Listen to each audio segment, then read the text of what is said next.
Welcome back to our second Theorycraft for the Saviors of Uldum expansion, which is set to launch in a couple of hours at this point, and we'll be having all sorts of videos out. Like, as soon as that happens, we'll be opening packs. We got like 80 packs or something in total. Between the two of us, I believe. Yeah, maybe even a little more. Maybe more than 80. It's going to be huge. It's going to be fantastic. All gold, by the way. Didn't spend a single dime on this expansion. Well, gold and Tavern Brawls, but yes. Yeah, but still pretty cool. So that's gonna be fun, and after that, we'll hopefully hop into some games right away and try to play some stuff. And then, of course, budget series coming up within the next couple of weeks. So all sort of stuff going down. This is a deck that we have conceptualized. Yeah, that's the deck that we're going to be talking about today. It's a Lackey Zoo Warlock, a Zoo Warlock with a Lackey package. So the idea about this is that, of course, Zoo Warlock was pretty strong in the beginning of the last expansion, The Rise of Shadows, and kind of start dribbling off a little bit more as people started refining the Control Warrior, and Shaman became a little bit more popular, came into the fray.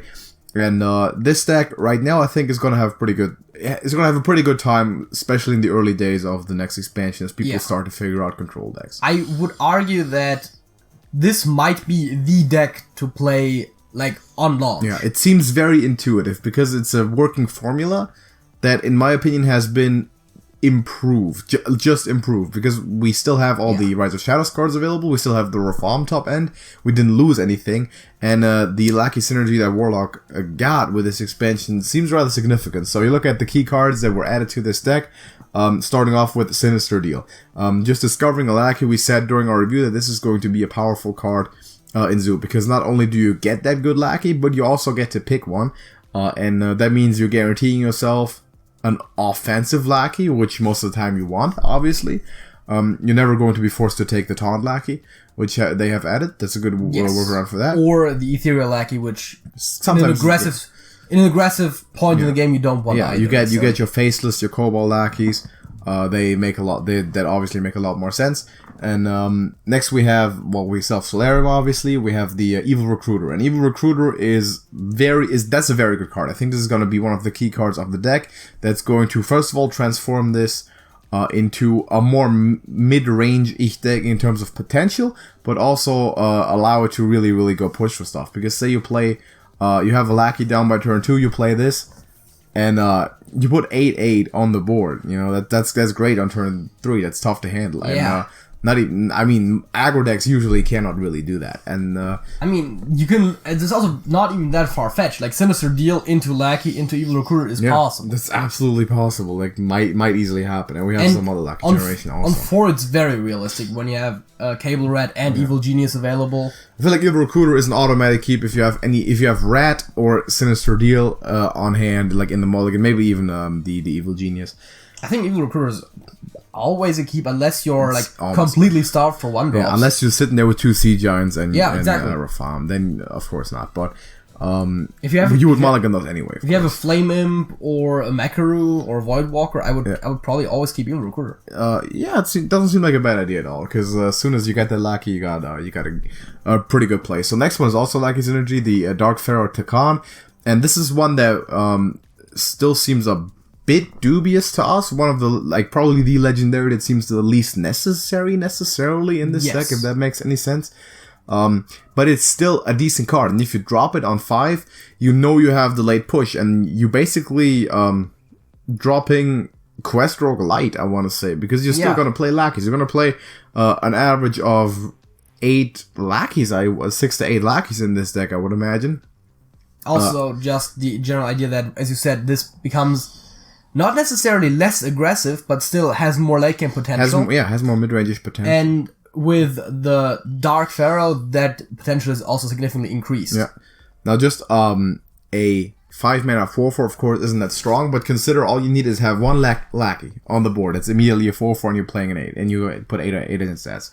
Or adding 7/7. Effectively, Dark Pharaoh is a 5-mana 7/7. If you have one Lackey. You have one Lackey with it. And that's pretty good.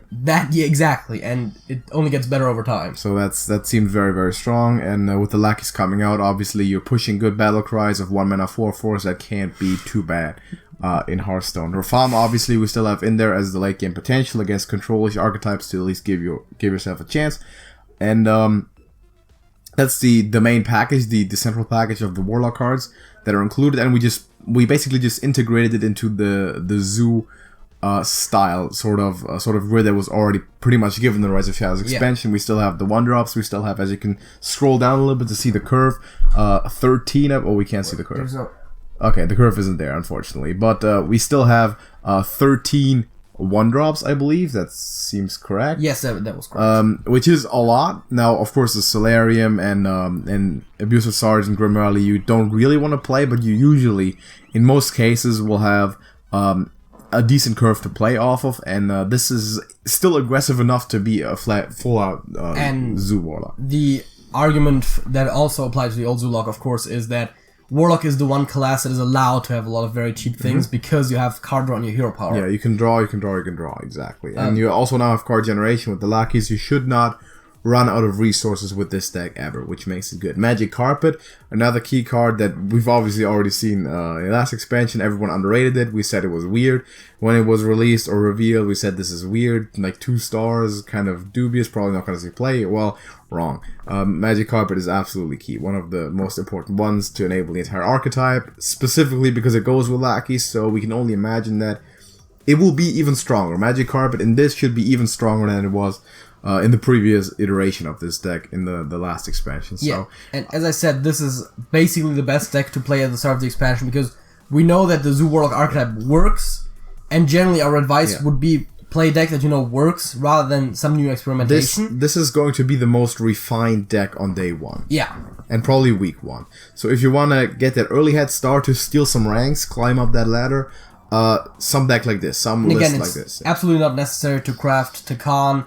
If you have played Zoo Warlock before, you just basically need the 4 new commons to make it really effective, and I think that's really worth it. Yes, exactly. Sea Giant very much over Jumbo Imp still. I don't think that much is going to rattle that. That just makes sense. It seems like a better card.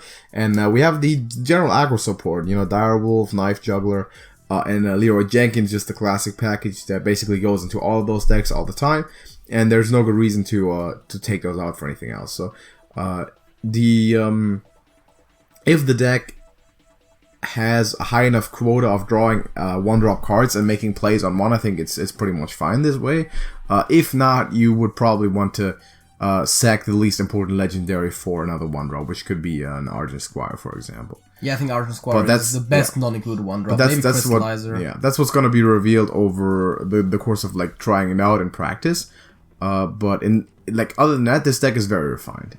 Pretty much, we know that something like this is gonna be a thing, and it's gonna be really good. And if you want to like play around with Control Shaman and make great stuff happen, Shudderwalk madness with Quest and everything, that might be very strong, but it's not gonna be dominant, basically figured out day 1 archetype, also week 1. So aggro generally is recommended at the start of an expansion, something like this. Also, generally for climbing, it's better. So. Like day 1 climb for the expansion, this might be the deck that gets you to Legend. This is definitely, like I said, if you're trying to steal some ranks early on when chaos is everywhere, people are trying dumb shit out, pardon my French, then this is a very, very good deck to do that with. And another one obviously is the Murloc Paladin, which we also Theorycrafted before, which you can go check out. Link to that is in the description. Yes. And maybe put like an info card if we can remember to do that, but go check that out. Those are the 2 decks that we definitely strongly believe in and have worked on a lot to kind of Theorycraft and make happen before the expansion. We think those are going to be at least some derivative of the specific decks we have here, not specifically that list, because we're not Nostradamus, even though sometimes it seems like I am, but not necessarily. So good stuff. We're gonna see if this works. So let's not talk too much. Let's try this out. Everyone, good luck with your packs, and be sure to watch our pack opening. Man, in a couple of hours, it's gonna go down. TrashcanTV Discord server, you can join that, by the way. If you haven't done that yet, link is also in the description. Hundreds of people there, great community. We're gonna post a pack results and talk Hearthstone, and a lot of stuff is gonna go down over the next couple of weeks, because it's a new expansion. It's the best time of the year. It's like Christmas every time, but it's 3 times a year, which makes it 3 times as good. And the presents are also better. Like, the thing is, like, as you become an adult, Christmas presents are pretty garbage. But Hearthstone keeps on giving, man. You get 60 packs every expansion. even without buying the bundle if you save your gold, it's fantastic, and that's what we love to do. So, drop a like on the video, get prepared for this launch, it's gonna be fun, and we are going to see you in the next one. JJ. That's it. That's it.